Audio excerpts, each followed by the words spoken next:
ورتل القرآن ترتيلا.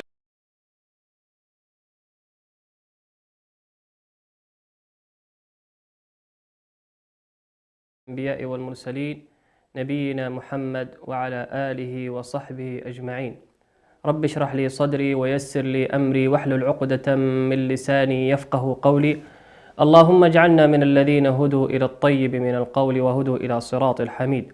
اللهم علمنا ما ينفعنا وانفعنا بما علمتنا وزدنا علما إنك أنت العليم الحكيم. على الله توكلنا ربنا افتح بيننا وبين قومنا بالحق وأنت خير الفاتحين. كنا قد تكلمنا في الحلقة الماضية عن أخلاق حملة القرآن، وأخلاق حملة القرآن سنذكرها تباعا بإذنه سبحانه وتعالى طيلة حلقات البرنامج المبارك، وهي من كتاب أخلاق حملة القرآن للإمام الآجري رحمه الله.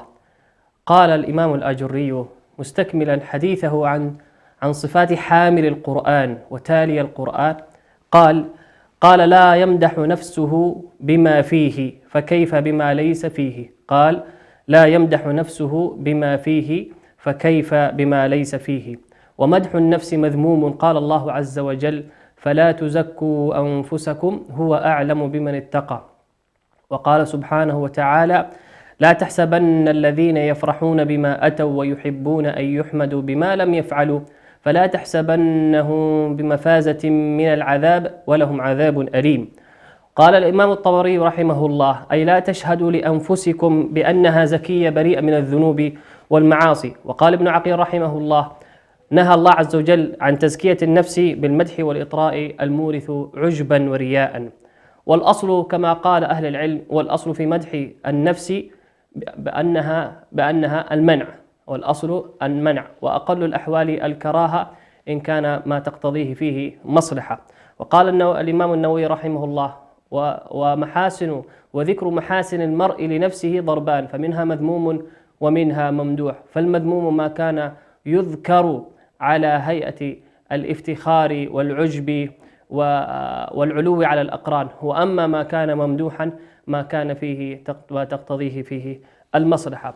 والصفة الثانية التي ذكرها الإمام الآجري رحمه الله في ذكر أخلاق حامل القرآن قال أن يحذر من نفسه أن تغلبه على ما تهوى، أن يحذر من نفسه أن تغلبه على ما تهوى مما يسخط مولاه.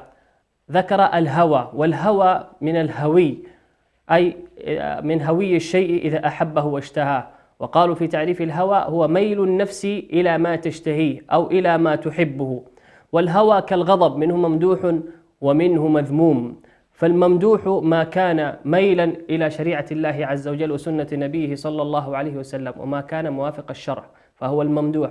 والمذموم ما كان مخالفا للشرع. ولما كان غالب الهوى هو القسم الثاني وهو ما تشتهيه النفس على غير ما توافقه شريعة الله عز وجل وسنة نبيه صلى الله عليه وسلم، ذمه الله عز وجل. قال ابن عباس رضي الله تعالى عنه ما ذكر الهوى في كتاب الله عز وجل إلا على وجه الذنب. وقال الإمام الشاطبي والشعبي قبله إنما سمي الهوى لأنه يهوي بصاحبه في نار جهنم، أعاذنا الله وإياكم منها. والهوى حذر الله عز وجل منه أنبياءه قاطبة في كتابه سبحانه وتعالى. قال الله عز وجل يا داود إنا جعلناك خليفة في الأرض فاحكم بين الناس بالحق ولا تتبع الهوى فيضلك عن سبيل الله. وقال سبحانه وتعالى ثم جعلناك على شريعة من الأمر فاتبعها ولا تتبع أهواء الذين لا يعلمون. وقال سبحانه وتعالى فلذلك فادع واستقم كما أمرت ولا تتبع أهواءهم واحذرهم أن يفتنوك عن بعض ما أنزل الله إليك. وقال سبحانه وتعالى ولا تتبعوا أهواء قوم قد ضلوا من قبل وأضلوا كثيرا وعن سواء السبيل. وقال سبحانه وتعالى في سورة الكهف ولا تطع من أغفلنا قلبه واتبع هواه.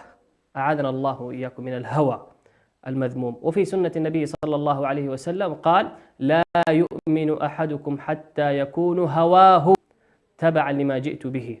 وقال النبي صلى الله عليه وسلم والعاجز العاجز من أتبع نفسه هواها وتمنى الله الأماني.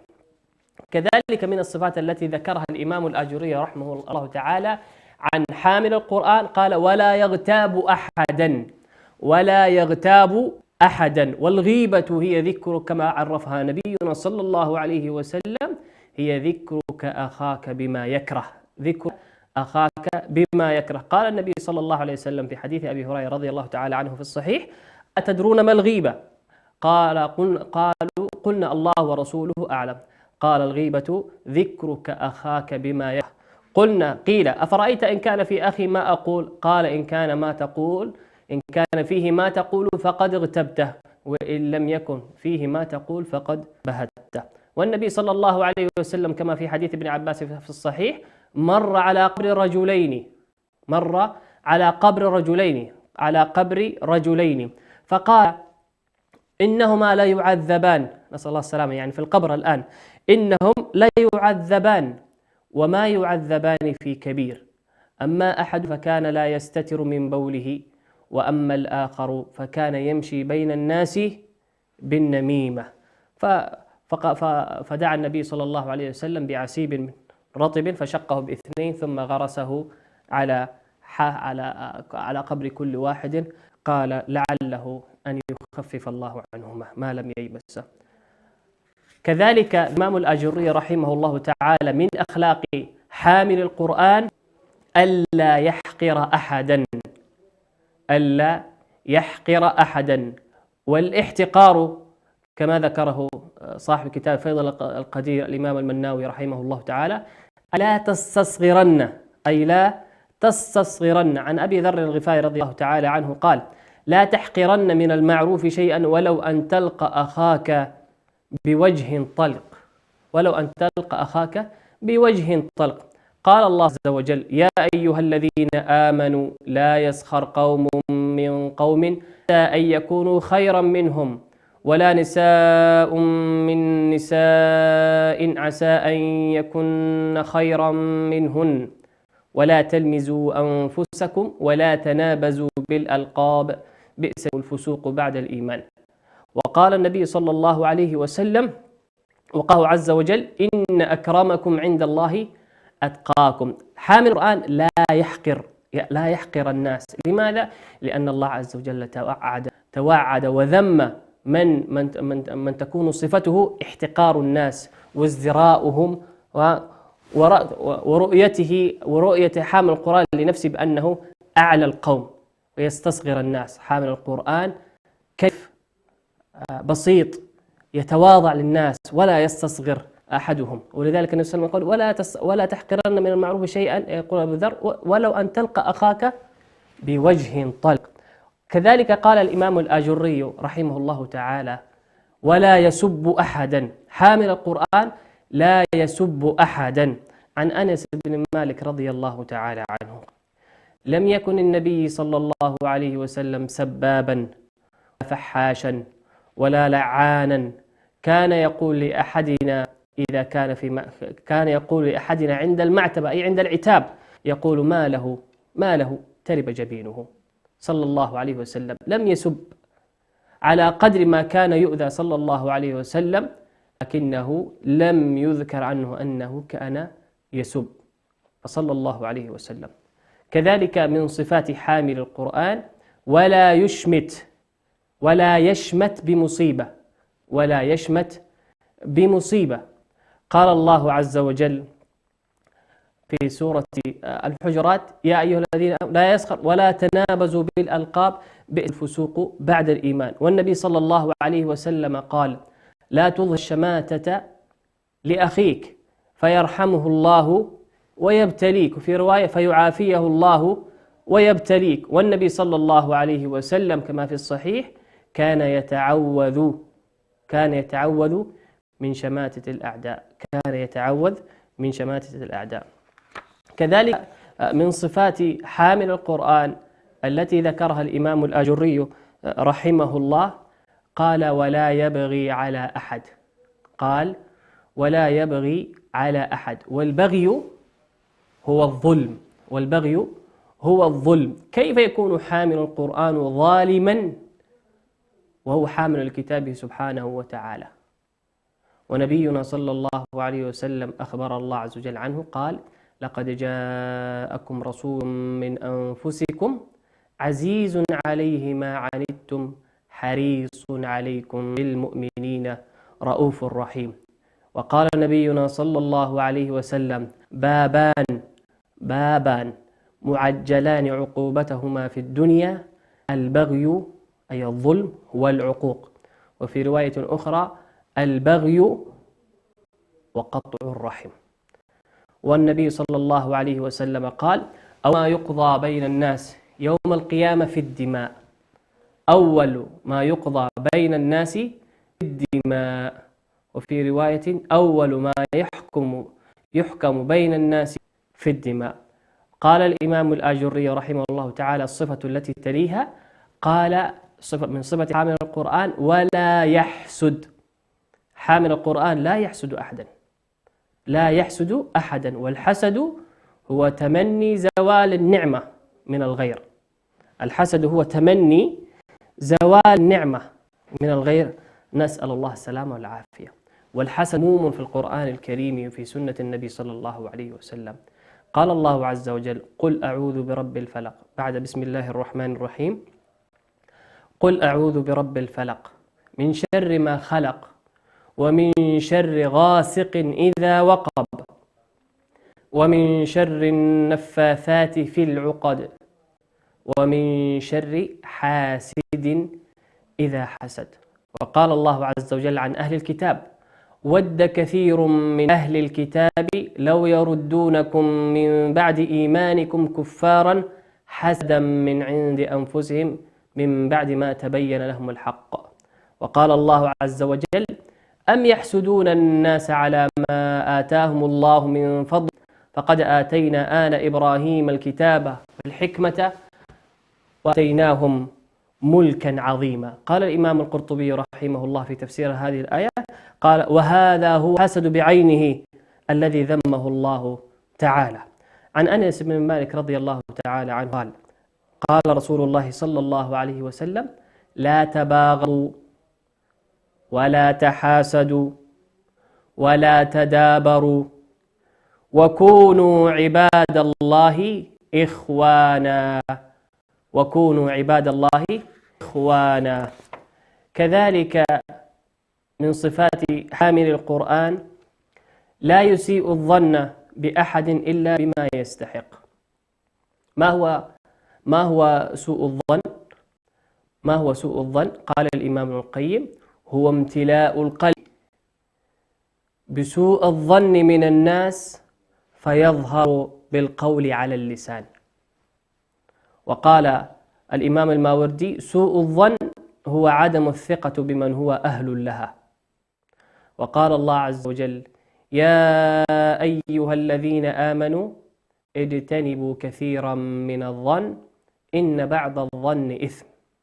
وقال النبي صلى الله عليه وسلم إياكم والظن، إياكم والظن فإن الظن أكذب الحديث، ولا تجسسوا ولا تنافسوا ولا تدابروا ولا تحاسدوا ولا تباغضوا وكونوا عباد الله إخوانا. وقال ابن عباس رضي الله تعالى عنه إن الله قد حرم على المؤمن دمه وماله وعرضه وأن يظن به ظن السوء.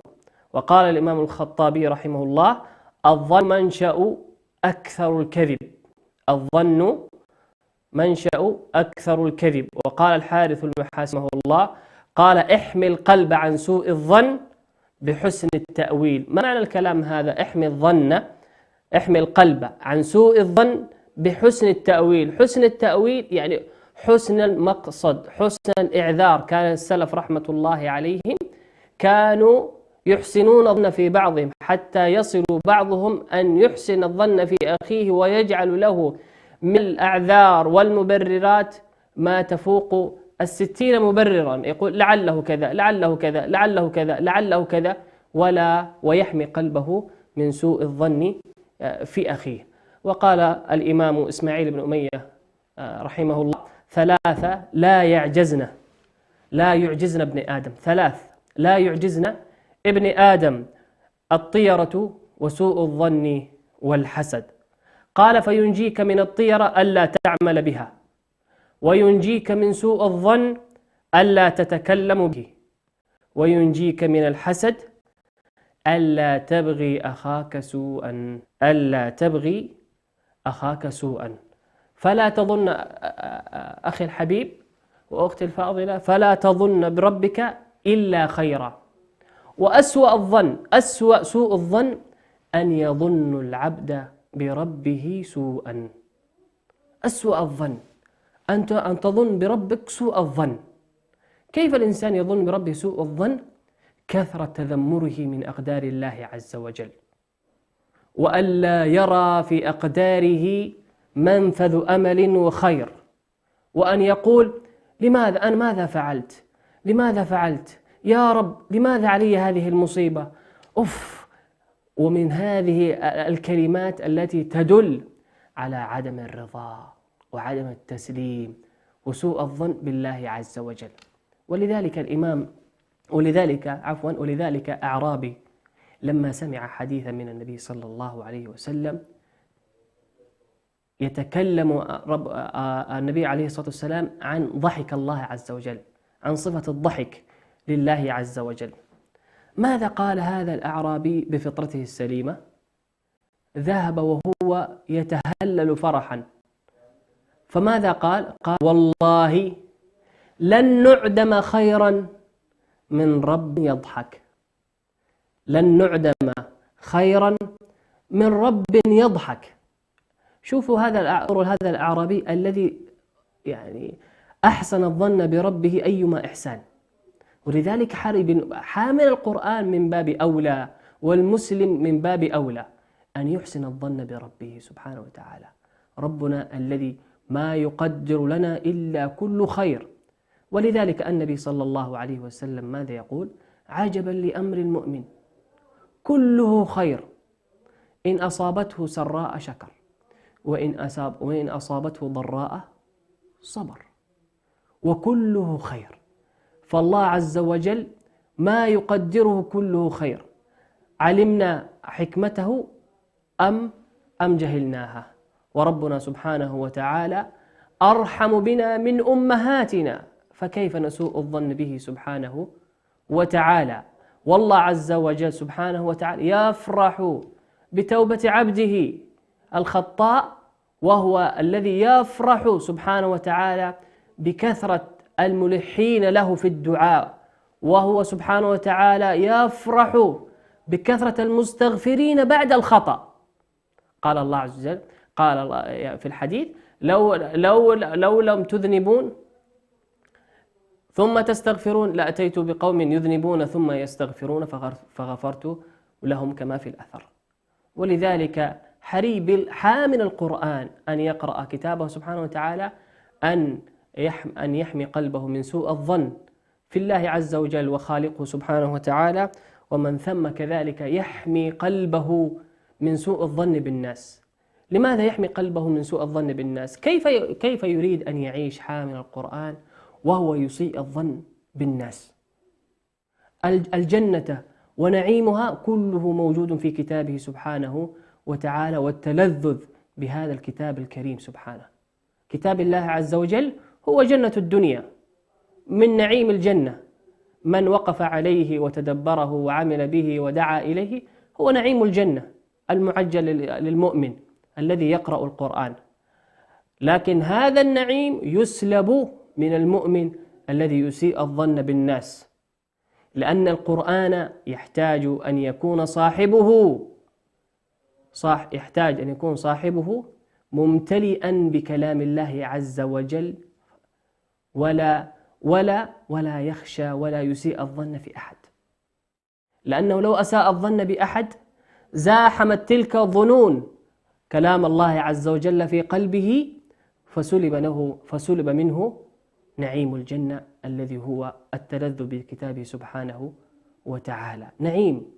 نعيم معجل للمؤمن أن يتلذذ بكتاب الله عز وجل، وهذا النعيم لا ينال بسوء الظن، ولا ينال بالسب، ولا ينال بالشماتة، ولا ينال بالغيبة، ولا ينال بالوقيعة في الناس، ولكن يناله العبد المؤمن بحسن الظن بالله عز وجل أولا، وحسن الظن بالناس، وحفظ اللسان، والتواضع للناس، هذه الأخلاق الكريمة. ولذلك عائشة رضي الله تعالى أمنا أم المؤمنين رضي الله تعالى عنها لما سئلت عن خلق النبي صلى الله عليه وسلم قالت: كان خلقه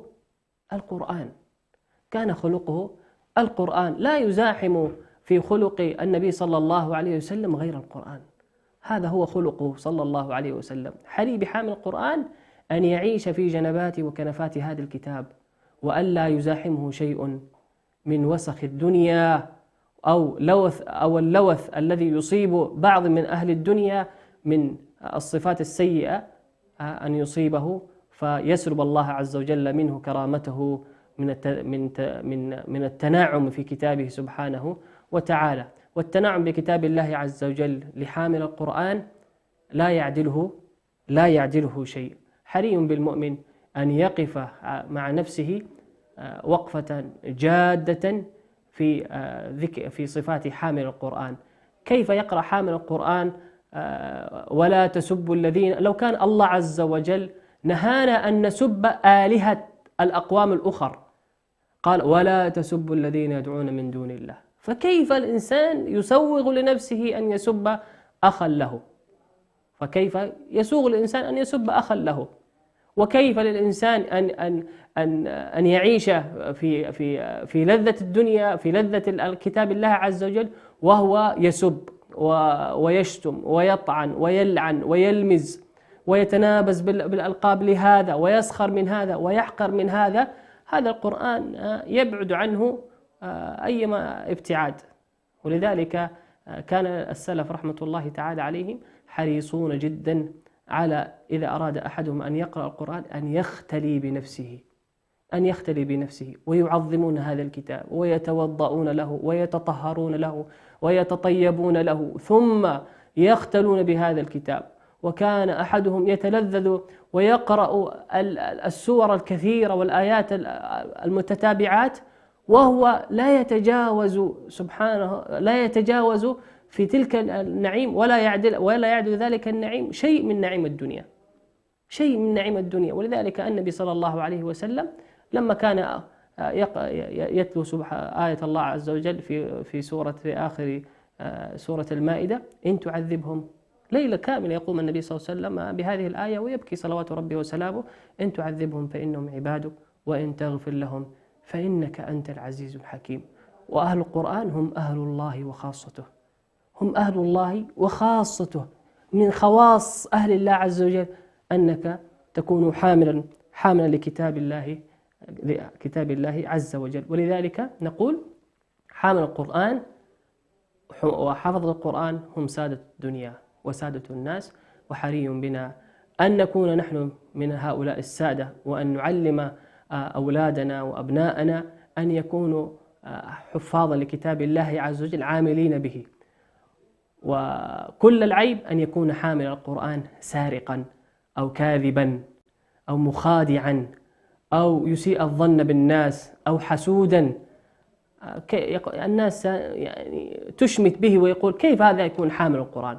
حامل القرآن إنسان مصطفى منه سبحانه من الله عز وجل، اصطفاه الله ليحمل هذا الكتاب ويقرأ هذا الكتاب وليكون من خيرة الناس. ولذلك نسأل الله سبحانه وتعالى أن يجعلنا من أهل القرآن الذين هم أهل الله وخاصته. فاصل بإذنه سبحانه وتعالى ثم نواصل. ورتل القرآن ترتيلا.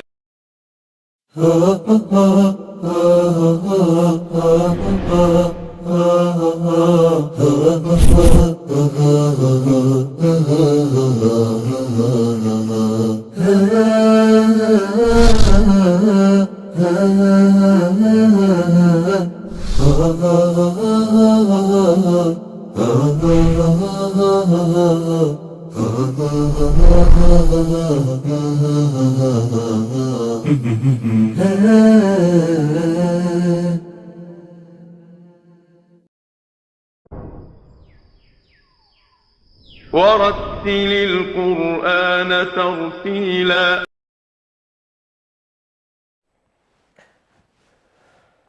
السلام عليكم ورحمة الله وبركاته.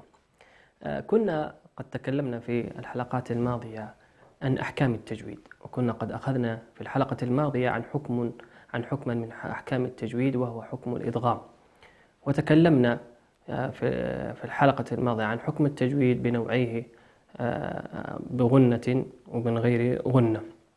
وقلنا أحكام حروف التجويد وهي في قولهم يرملون، وأما قسم الغنة فهو في قولهم ينمو، وحرف اللام والراء بدون غنة. وأما في هذه الحلقة سنتناول، أو الحلقة هذه والحلقة القادمة بإذنه سنتناول عن حكم من أحكام التجويد وهو حكم الإخفاء. والإخفاء في اللغة الستر، يقال أخفيت الكتاب أي سترته عن العيون. واصطلاحا هو النطق بحرف أو صفة بين الإظهار والإدغام عار عن التشديد، أي لا يوجد فيه حرف الشدة أو الشدة مع بقاء الغنة في الحرف الأول. واصطلاحا هو النطق بحرف أو بصفة بين الإظهار والإدغام عار عن التشديد مع بقاء الغنة في الحرف الأول. وحروف الإخفاء 15 حرفا جمعت في قولهم في قول البيت صف ذا ثنى كم جاد شخص قد سما، زد في تقى دم طيبا، زد في تقى ضع ظالما. في أوائل هذه الكلمات من هذا البيت 15 حرفا.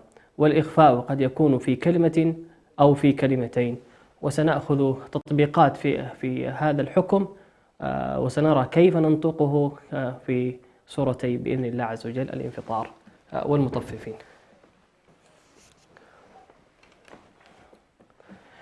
أعوذ بالله من الشيطان الرجيم. بسم الله الرحمن الرحيم. إذا السماء انفطرت، وإذا الكواكب انتثرت، وإذا البحار فجرت.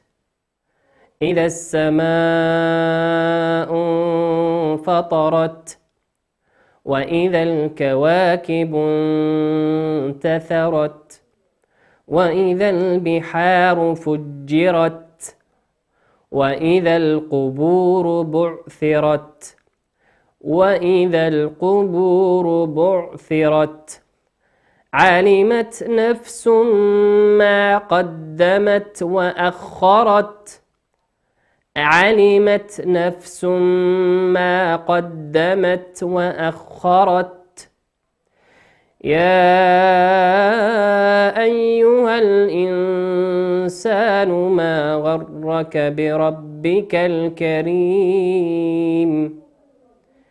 يا أيها الإنسان ما غرك بربك الكريم، الذي خلقك فسواك فعدلك، الذي خلقك فسواك فعدلك، في أي صورة ما شاء ركبك، في أي صورة ما شاء ركبك كلا بل تكذبون بالدين كلا بل تكذبون بالدين وإن عليكم لحافظين وإن عليكم لحافظين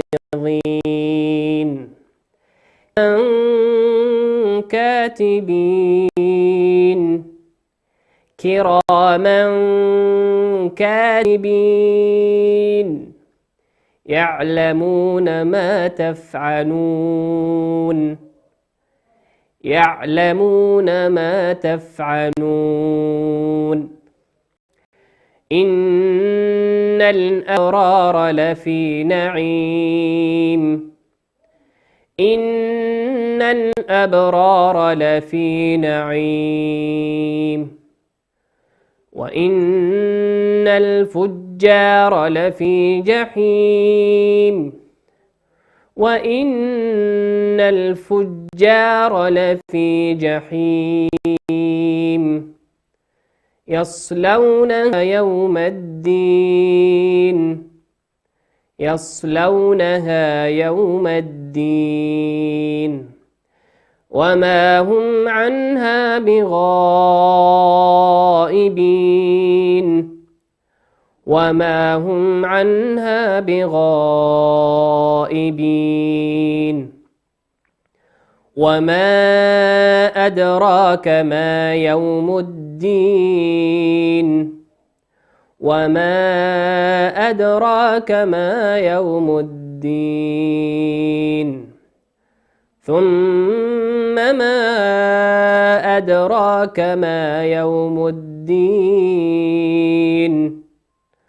ثم ما أدراك ما يوم الدين يوم لا تملك نفس لنفس شيئا يوم لا تملك نفس لنفس شيئا والأمر يومئذ لله. سنأخذ بإذن الله عز وجل ونعرج على بعض الأحكام الموجودة في هذه السورة المباركة. قوله سبحانه وتعالى إذا السماء انفطرت انفطرت نون ساكنة أتى بعدها حرف الفاء والفاء من حروف الإخفاء انفطرت انفطرت كأنك تقرأ مخرج الحرف الثاني مع بقاء الغنة في الحرف الأول انفطرت انفطرت.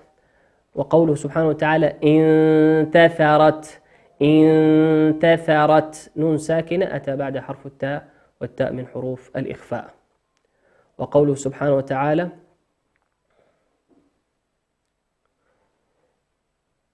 يا أيها الإنسان يا أيها الإنسان النون في الإنسان نون ساكنة أتى بعدها حرف السين والسين من حروف الإخفاء.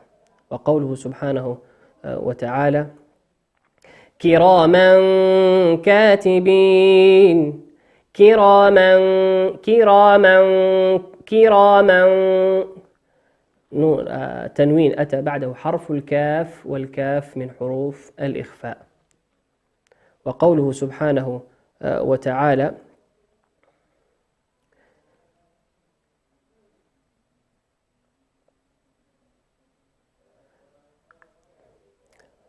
يوم لا تملك نفس لنفس شيئا لنفس شيئا لنفس شيئا لنفس شيئا تنوين أتى بعده حرف الشين والشين من حروف الإخفاء. والآن سنعرج بإذن سبحانه وتعالى على سورة المطففين ونأخذ بعض أحكام ونأخذ تطبيق حكم الإخفاء في هذه السورة المباركة. أعوذ بالله من الشيطان الرجيم. بسم الله الرحمن الرحيم. ويل للمطففين. ويل للمطففين الذين إذا اكتالوا على الناس يستوفون. الذين إذا اكتالوا على الناس يستوفون. وإذا كالوهم أو وزنوهم يخسرون. وإذا كالوهم أو وزنوهم يخسرون. ألا يظن أولئك أنهم مبعوثون. ألا يظن أولئك أنهم مبعوثون ليوم عظيم. ليوم عظيم يوم يقوم الناس لرب العالمين. يوم يقوم الناس لرب العالمين. كلا إن كتاب الفجار لفي سجين. كلا إن كتاب الفجار لفي سجين. وما أدراك ما سجين. وما أدراك ما سجين. كتاب مرقوم. كتاب مرقوم ويل يومئذ للمكذبين. ويل يومئذ للمكذبين الذين يكذبون بيوم الدين. الذين يكذبون بيوم الدين وما يكذب به إلا كل معتد أثيم. وما يكذب به إلا كل معتد أثيم. إذا تتلى عليه آياتنا قال أساطير الأولين. إذا تتلى عليه آياتنا قال أساطير الأولين. كلا بل ران على قلوبهم ما كانوا يكسبون. كلا بل ران على قلوبهم ما كانوا يكسبون.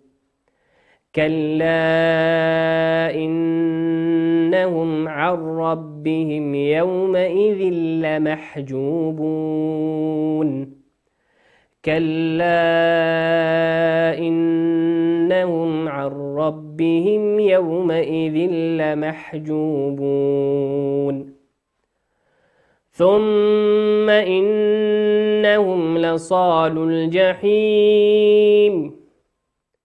ثم إنهم لصالو الجحيم. ثم يقال هذا الذي كنتم به تكذبون. ثم يقال هذا الذي كنتم به تكذبون. كلا إن كتاب الأبرار لفي عليين. كلا إن كتاب الأبرار لفي عليين وما أدراك ما عليون وما أدراك ما عليون كتاب مرقوم كتاب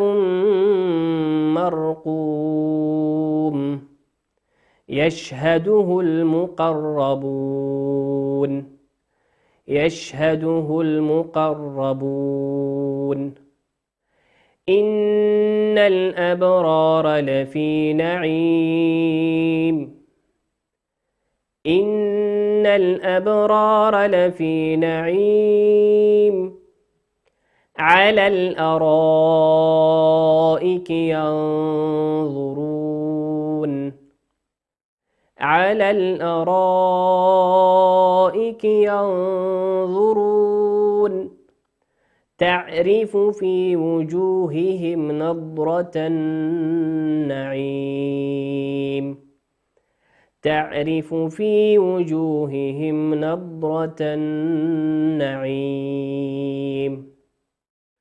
يسقون من رحيق مختوم يسقون من رحيق مختوم ختامه مسك وفي ذلك فليتنافس المتنافسون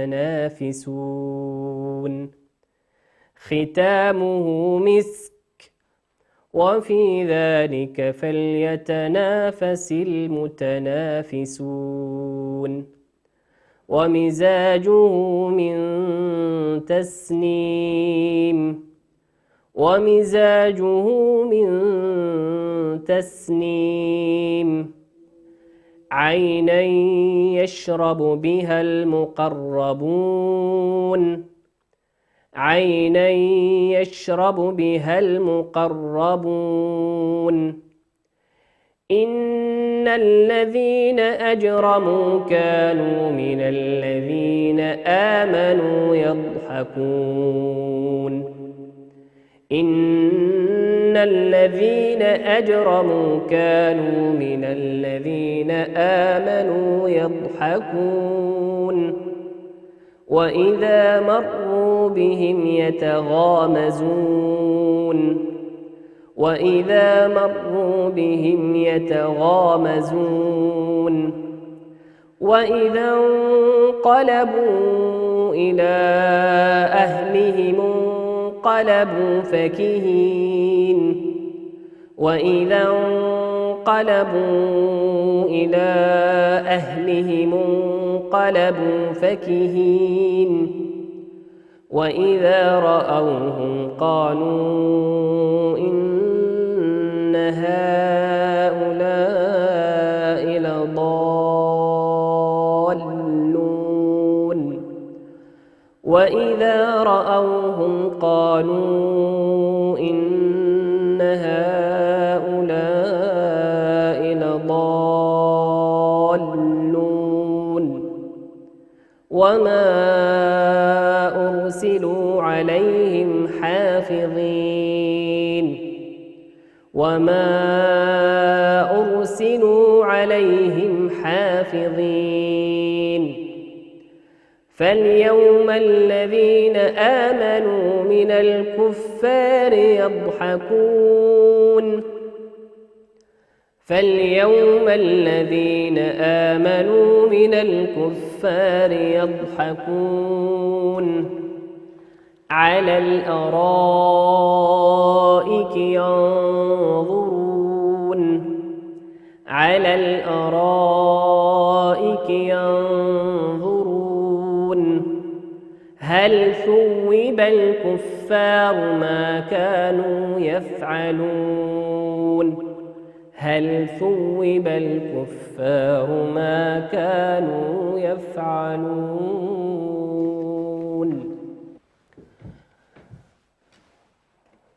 سنعرج بإذن الله سبحانه وتعالى عن حكم الإخفاء في هذه السورة المباركة.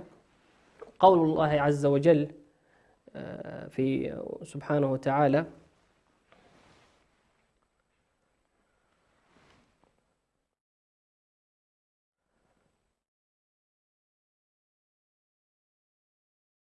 قول سبحانه وتعالى ثم يقال هذا الذي كنتم نون ساكنة أتى بعدها حرف التاء والتاء من حروف الإخفاء. وقوله سبحانه وتعالى على الأرائك ينظرون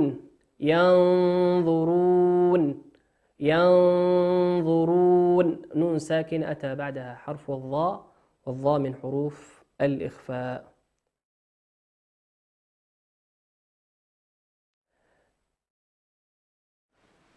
وقوله سبحانه وتعالى من تسنيم نون ساكن أتى بعدها حرف التاء والتاء من حروف الإخفاء.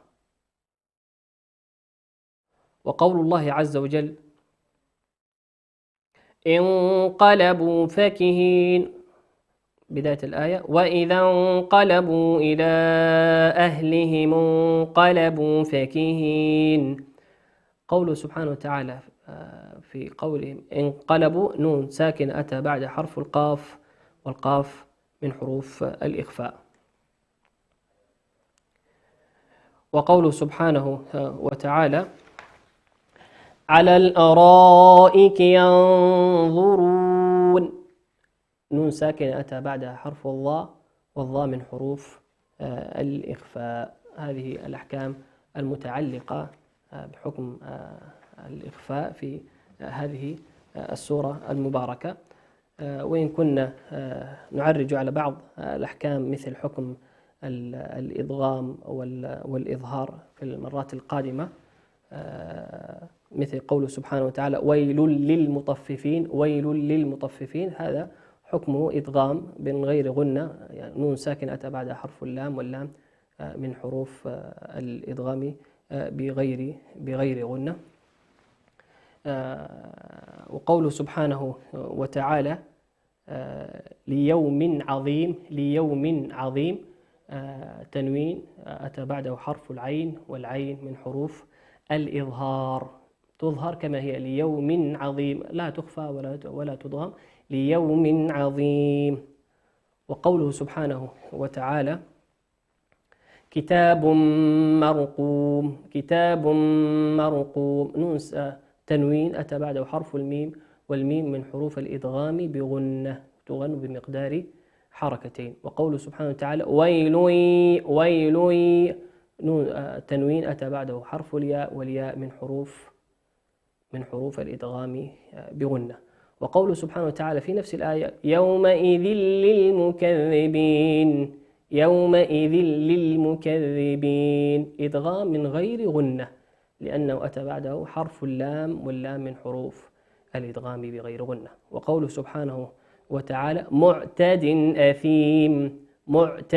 أثيم تنوين في قوله معتد تنوين أتت بعده حرف الهمزة والهمزة من حروف الإظهار. وقوله سبحانه وتعالى عن ربهم نون ساكنة أتى بعدها حرف الراء والراء من حروف الإدغام بغير غنة. يومئذ لمحجوبون في قوله يومئذ تنوين أتى بعده حرف اللام واللام من حروف الإدغام بغير غنة. وقوله سبحانه وتعالى كتاب مرقوم تنوين أتى بعده حرف الميم والميم من حروف الإدغام بغنة يغن بمقدار حركتين. وقوله سبحانه وتعالى يسقون من رحيق نون ساكنة بعد حرف الراء والراء من حروف الإدغام بغير غنة. رحيق مختوم تنوين أتى بعده حرف الميم والميم من حروف الإدغام بغنة يغن بمقدار حركتين. أسأل الله عز وجل أن يختم لنا ولكم بكل خير، وأن يجعلنا من أهل القرآن الذين هم أهل الله وخاصته. ونذكركم بأنه يسعدنا بأن نستقبل تلاواتكم على الأرقام الظاهرة في الشاشة. إلى لقاء آخر، أستودعكم الله الذي لا تضيع ودائعه، والسلام عليكم ورحمة الله وبركاته. ورتل القرآن ترتيلا.